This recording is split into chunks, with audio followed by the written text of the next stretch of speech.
The modern world never operates the way you expect. You can be kind, and someone will still take advantage of you. You can work hard, and someone less capable will still outpace you. You can be sincere, and still get hurt by things you didn't anticipate. That's life now. But those who look straight at that reality, they don't collapse.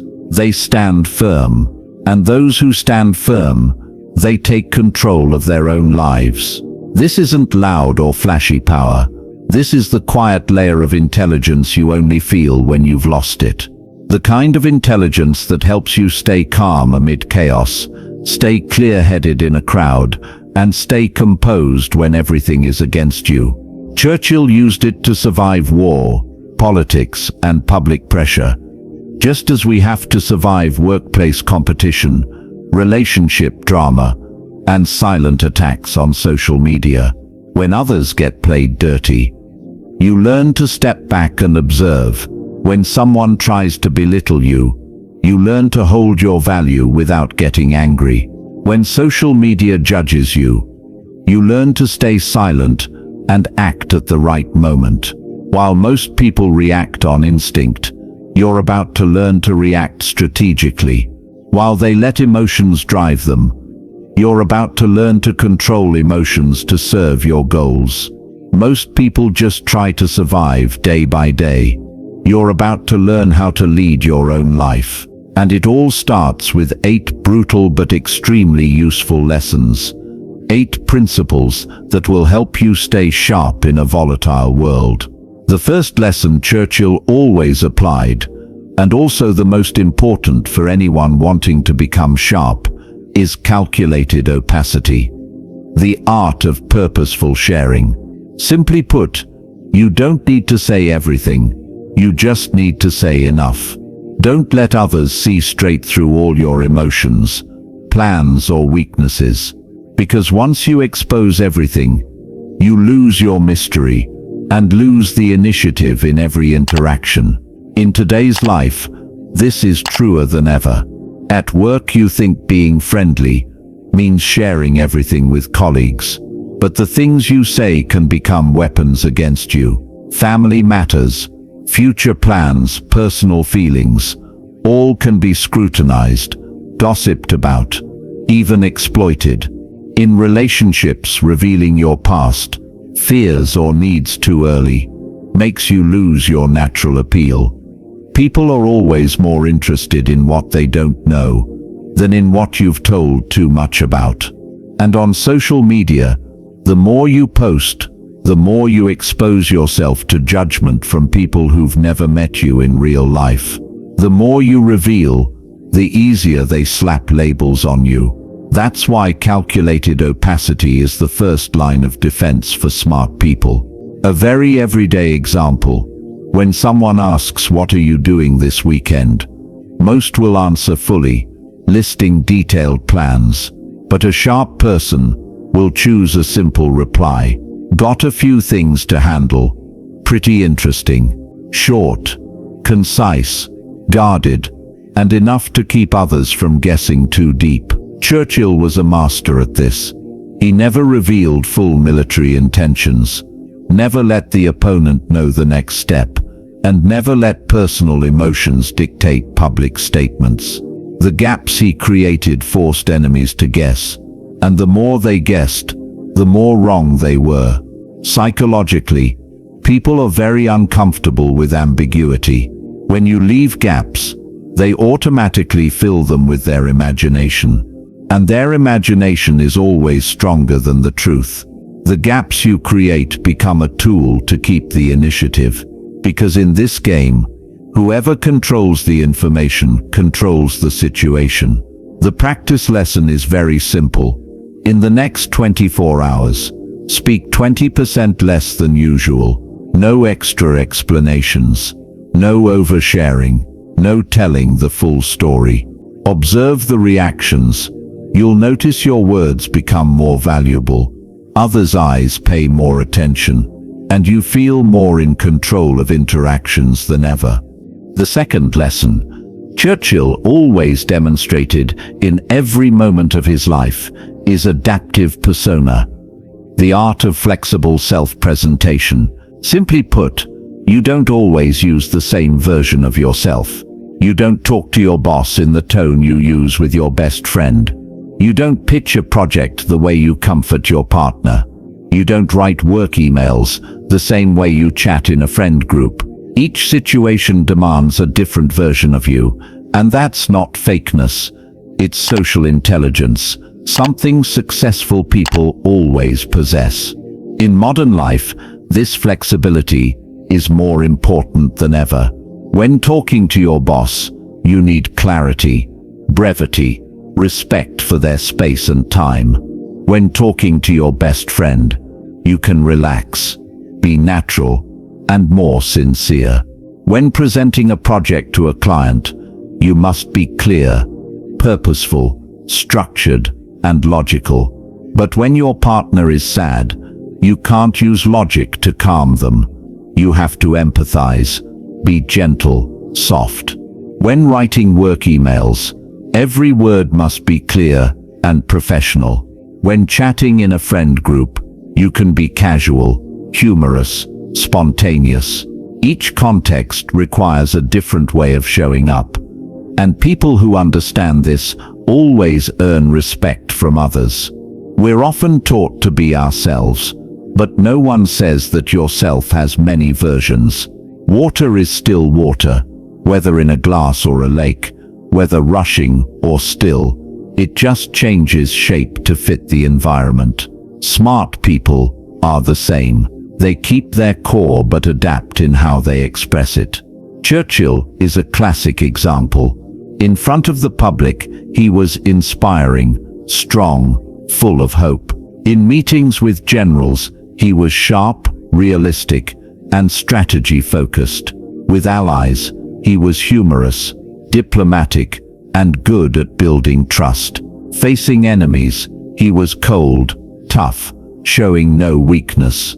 One person, many versions, but all real, all serving the biggest goal, victory. In today's life, people who aren't flexible often struggle. Those too blunt with everyone get seen as tactless. Those too soft in every situation get seen as spineless. Those using only one communication style create distance with people unlike them. But those who truly observe will always adjust their demeanor. They listen to the other's speaking speed, tone, seriousness, energy, openness, and they adapt. Not to be liked, but to be understood and respected. Flexible people don't lose their essence. They just know how to pick the best fitting version for each context. That's why they create deeper, more effective, more lasting connections. The exercise for this lesson is very simple but extremely powerful. Over the next 3 days, observe the person you're talking to, their speed, emotions, energy, question style, and adjust your speech to match. When they speak fast, slow down to keep the pace. When they're tense, soften your voice. When they're emotional, listen more than speak. Try it. You'll be surprised how the world responds when you change just 10% of your communication. The more flexible you are, the sharper you become. The third lesson, detachment, is the foundation anyone wanting to become sharp must understand. When you need something too much, you're controlled by it. The more you cling, the more you lose clarity. And the most dangerous thing isn't losing the opportunity, it's losing the ability to see reality. In today's life, detachment appears everywhere we don't notice. In job hunting, desperation makes you easy to lowball, easy to accept unfair conditions just because you don't want to lose this chance. But that very clinging lowers your value in the employer's eyes. In love, the tighter you cling, the more you lose attraction. When you're too afraid to lose someone, you yield too much, ignore boundaries, accept things you never would before. You text non-stop. Wait anxiously for replies. Try everything to keep them, and that very thing makes you lose position. In friendships, when you fear losing favor, you don't dare speak truth, don't dare refuse, don't dare protect your boundaries. You think pleasing keeps the relationship, but really you're turning yourself into someone easy to exploit. Detachment doesn't tell you to be emotionless. It teaches you freedom. When you don't depend on the outcome, you see things more clearly. When fear of loss doesn't control you, you can act rationally. Churchill is clear proof. He wasn't afraid to lose power, face opposition, or lose reputation. What he feared most was losing the bigger goal, his country's freedom. He was criticized, isolated, sometimes dismissed, but because he didn't cling to personal position, he stayed clear-headed to make decisions others dared not. He understood power is just a tool, not something to cling to, and detaching emotion from his position made him one of the clearest leaders in history's most chaotic time. Try applying it to your life. When you don't need a job, you interview more confidently. When you don't need a partner, you behave with more dignity. When you don't need to be liked, you speak more straightforwardly and comfortably. The paradox is, the less you cling, the more you attract. What you want comes closer. When you don't chase it in fear. Fear creates desperate energy. Detachment creates self-mastery energy. The lesson of detachment is simple, but extremely powerful. Keep just enough emotional distance to see the true nature of things. Not distant, not cold, but clear-headed enough not to be controlled. The exercise for this list: 3 things you're depending on too much. A person, a job, a habit, some recognition. Then ask yourself, if I reduce emotion toward it by 20%, would my life be clearer? And actually try it. Reduce texting 20%. Reduce expectations 20%. Reduce worry 20%. You'll discover something interesting. When you depend less, you don't lose power, you reclaim it. The 4th lesson, silent leverage, is one of the most subtle yet powerful strategies. Smart people possess. Real power doesn't need noise. It comes from calm and observation. In a world where everyone tries to talk a lot to prove value, the person who knows when to be silent becomes the most respected. Look at everyday situations. In a meeting, there are always people talking non-stop, interrupting, explaining at length. But the one who speaks little, sits quietly, observes everything, and only speaks at the right moment, that person usually carries the most weight. Just one sentence from them can silence the room. In an argument, if you pause 3 seconds before responding, the other side will push themselves into losing composure. They start talking faster, showing more emotion, exposing more weakness. Your silence makes them attack themselves. In family, when someone is angry, reacting immediately just fuels the fire. But if you stay silent for a few seconds, breathe deep, and let them vent all emotion, the tension drops on its own. You don't lose, you control the rhythm of the conversation. Silent leverage is how you control the atmosphere without saying a word. Churchill understood this better than anyone. When he entered a war room meeting, he never started with a long speech. He listened, he observed, he let everyone speak fully. And then, in the silence when everyone thought it was over, he spoke one sentence, short, cold, sharp, enough to shift the entire meeting's direction. People feared his silence more than anyone else's anger. Because silence creates space. Space creates pressure. Pressure creates power. Psychologically, Silence forces the other side to fill the gap with thoughts, worries, guesses, and when they start guessing, they lose control. The more silent you are, the more they talk. The calmer you stay, the more they lose calm. And the more you observe, the clearer you see their real motives. Smart people don't need to look dangerous. They stay silent and let others expose themselves. Silent leverage isn't passivity. It's proactive action in stillness. It's the art of holding the upper hand without raising your voice. It's high-level communication skill most never learn.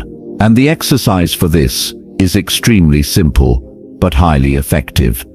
Practice the 2-3 second pause before answering anyone. When asked a tough question, pause.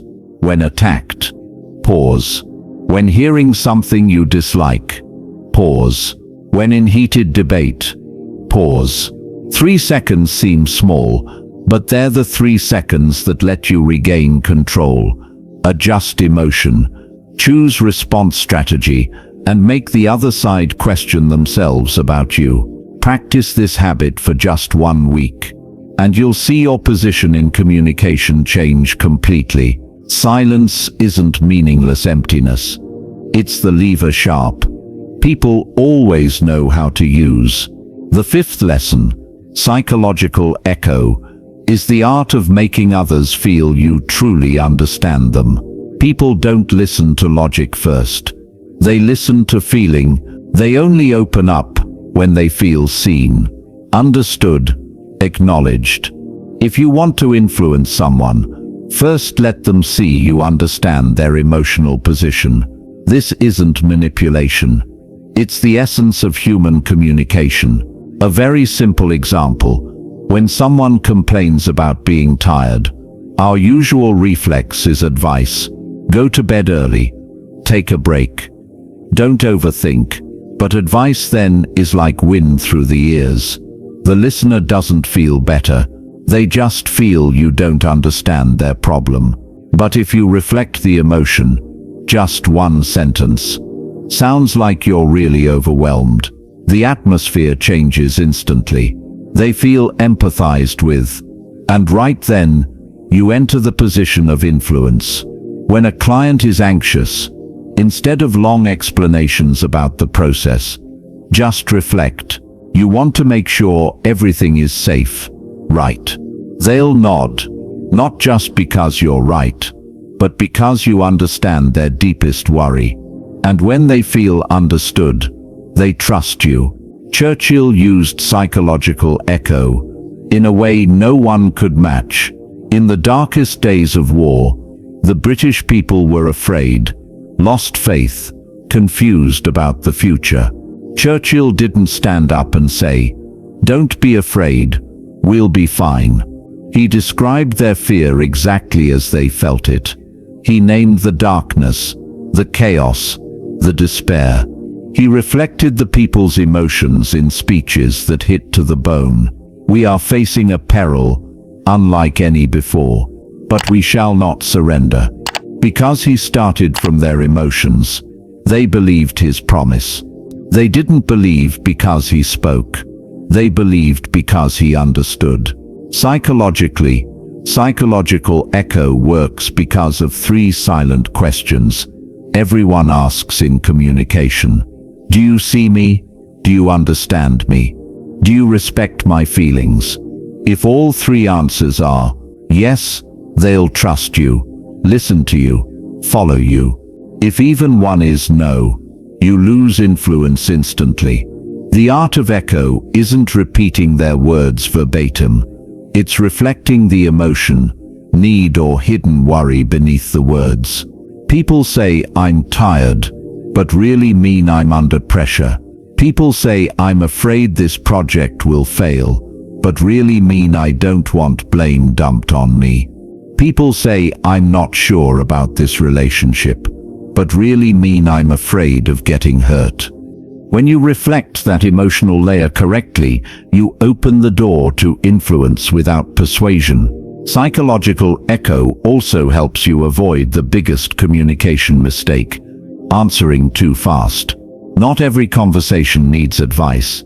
Many just need emotional acknowledgement. When you skip emotion and jump to solutions, the listener feels you don't understand them.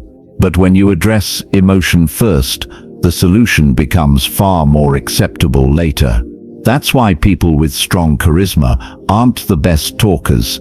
They're the ones who make others feel safe, opening up emotionally. And to become that person, just practice one simple habit in the next day. Whenever someone shares something, reflect their emotion before giving advice. Just one sentence. Sounds like you're, seems like you feel. It looks like this makes you. Try it, and watch the magic. Others talk more, trust you more, open up more, and you become the person they seek when they need understanding.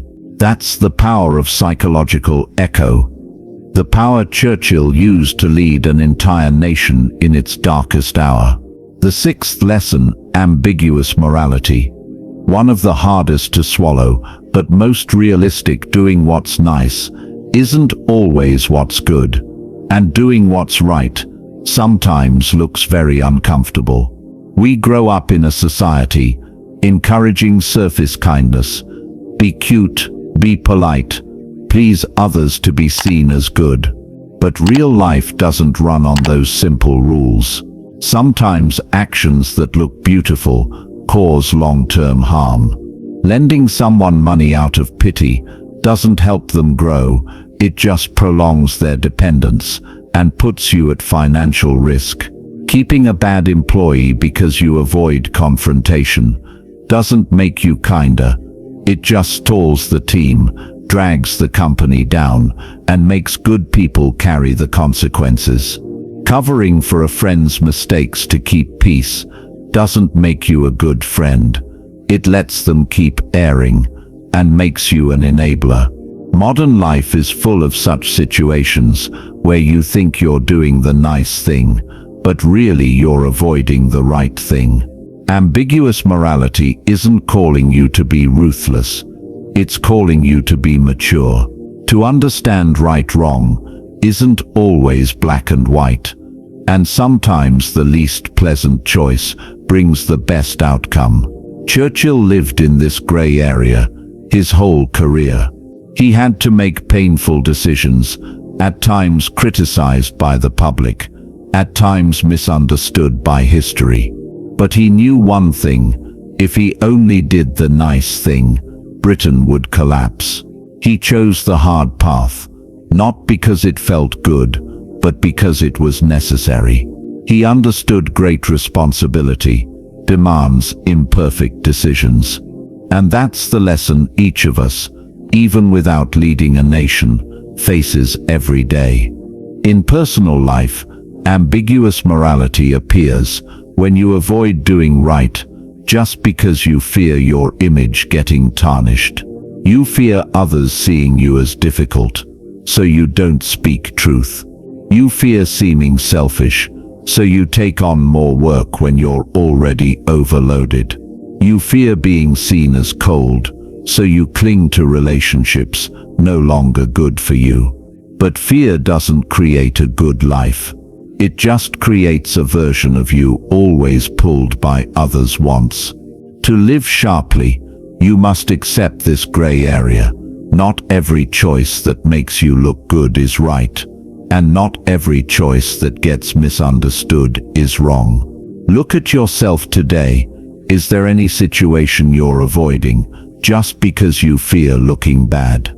A conversation that needs honesty, but you're delaying. A boundary that needs setting, but you're afraid it'll upset someone. A tough but correct decision you haven't dared make. The exercise for this lesson is very simple, but touches humanity's deepest fear. Pick one situation you're avoiding just because of fear of judgment. Write it down and ask yourself, what is truly good for the long term, for me and everyone involved? Then act.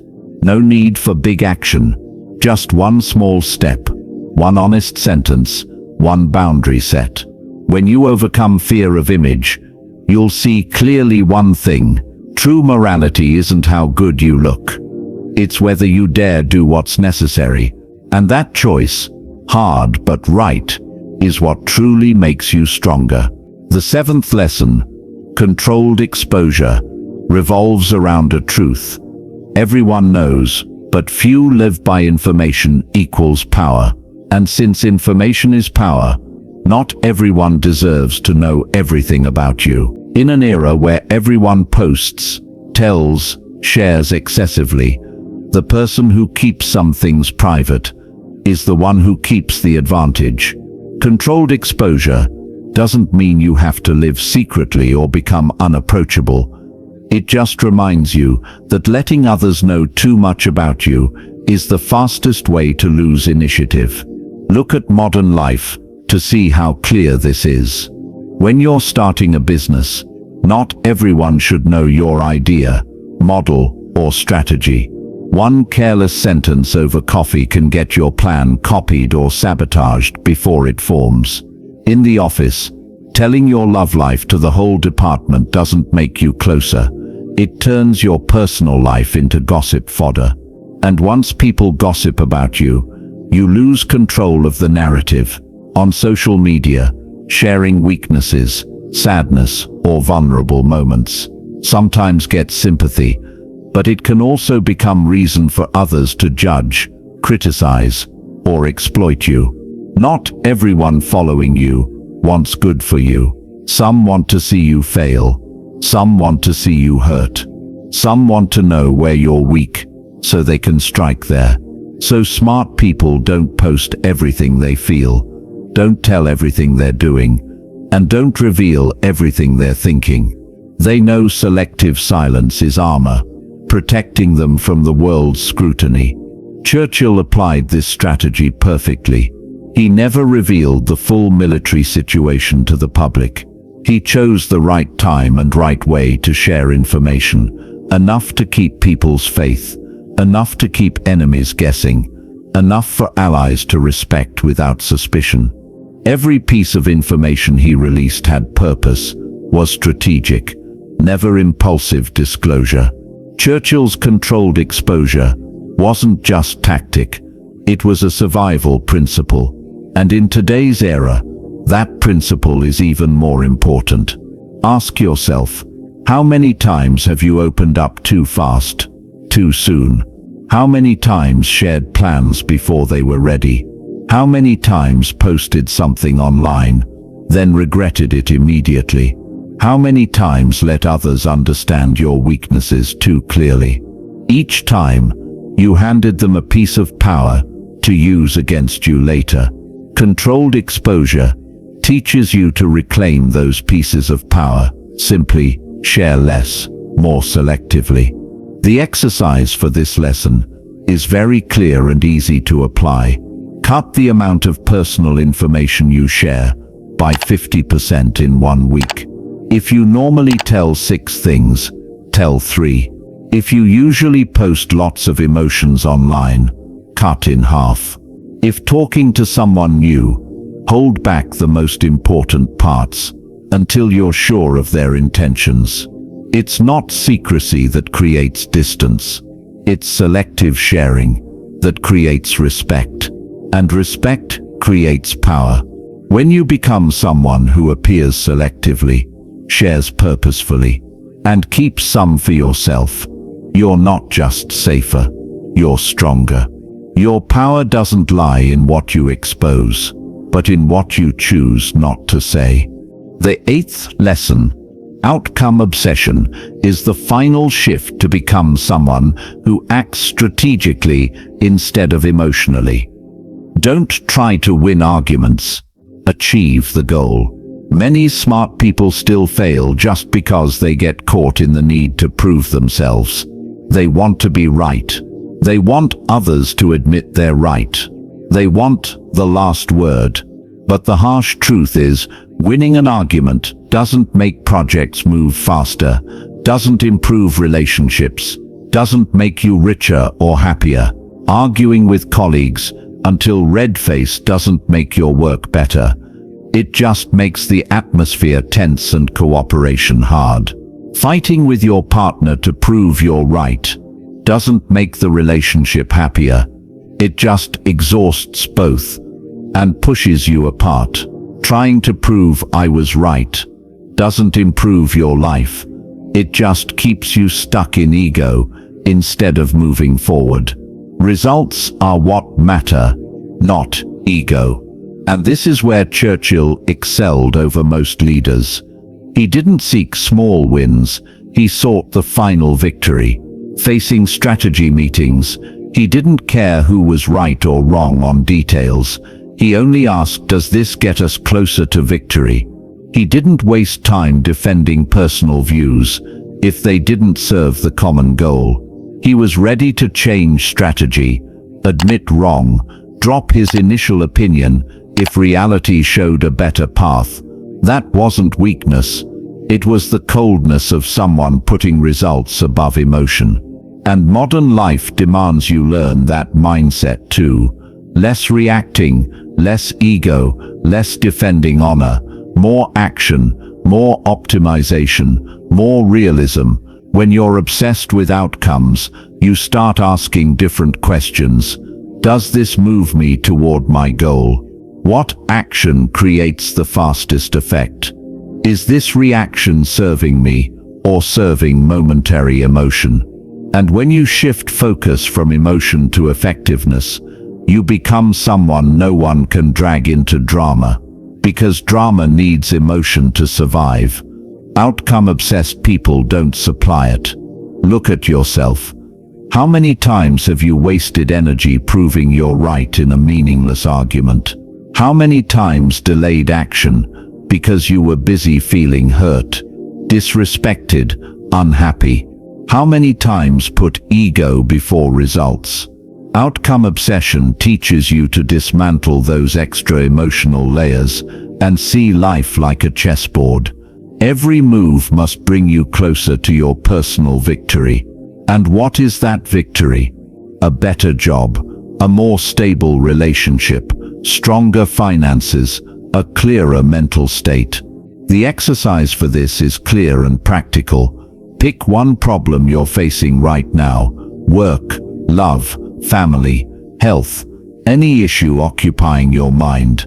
Then set ego aside and focus only on what is the best outcome I want. Then act toward it, not based on emotion, not on proving yourself, not on others' priorities, only results. Within 48 hours of applying, you'll see something very clear. Life becomes less conflicted, less tiring, and more effective, because you're no longer fighting meaningless small battles, but directing all energy toward your final victory. Now is the time to bring those 8 lessons into real life, and there's no more effective way than a 7-day challenge. The 10th lesson, or rather the 10th experiment, is very simple. Choose one of the 8 lessons and apply it continuously for 7 days, without interruption, without retreat.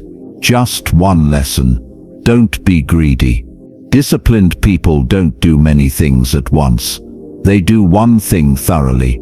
Choose the lesson you feel weakest in, or the one that makes you most uncomfortable. That's usually the one you need most. In those 7 days, your task has 4 steps. Step 1. Observe the reactions of people around you when you change. If you speak less, lesson 1, see if they listen more. If you adapt communication, lesson 2, see who opens up more. If you detach emotionally, lesson 3, see who loses control instead of you. If you use silence at the right time, lesson 4, see who loses calm first. Step 2, record the changes every day, small or big, write them. Recording helps you see what your mind usually overlooks. Step 3, evaluate your emotional control level. Are you still reacting impulsively? Are you letting others control your emotions? Are you falling less into ego or fear? Step 4. Identify your new strength. Churchill once said, "Victory doesn't come from grand moments, but from small actions repeated with iron discipline." 7 days applying one lesson will show you what he meant. Power doesn't come from knowledge, but from practice. You'll notice you're calmer, sharper, harder to read, and less affected by others. And most importantly, you'll see you can control far more in your life than you thought. This isn't a challenge to feel better. It's a challenge to become stronger. 7 days won't make you Churchill, but it will take you the first step on the path he walked. The path of self-mastery, discipline, and strategic intelligence. Start tomorrow, or better, start today. Now we enter the final part of this journey. And this isn't the part to read and forget, but to actually do. The 8 lessons you've just gone through are just theory until you turn one into a living habit. So the 7-day challenge is designed to test yourself in true Churchill spirit, discipline, consistency, and especially realism. Choose one single lesson out of the 8, the one you find hardest, or the one that makes you most uncomfortable. That discomfort is the sign you need it. For 7 continuous days, without break, apply that lesson to every interaction, every conversation, every small decision in the day, and record the entire process, not to show anyone, but to see yourself changing. Each day, observe the reactions of those around you. If practicing speaking less, calculated opacity, see if they pay more attention. If practicing flexible communication, adaptive persona, see if the conversation atmosphere becomes easier. If practicing emotional detachment, see who loses calm before you. If practicing timely silence, silent leverage, see who starts exposing their own weakness. Every day record at least 3 lines. What changed, what was hard, and what you did well. Repeat for 7 days, and you'll see a clear growth curve. Next, evaluate your emotional control level. Are you reacting less impulsively? Do you find yourself calmer in situations that used to make you angry? Do you feel more proactive, instead of being dragged by circumstances? This is where you realize the real power of the lesson, because power isn't in inspiring words. Power is in acting differently. Finally, ask yourself, what new strength is emerging in me? Maybe you're worrying less. Maybe you're sharper in decisions. Maybe you're no longer easily hurt by meaningless words.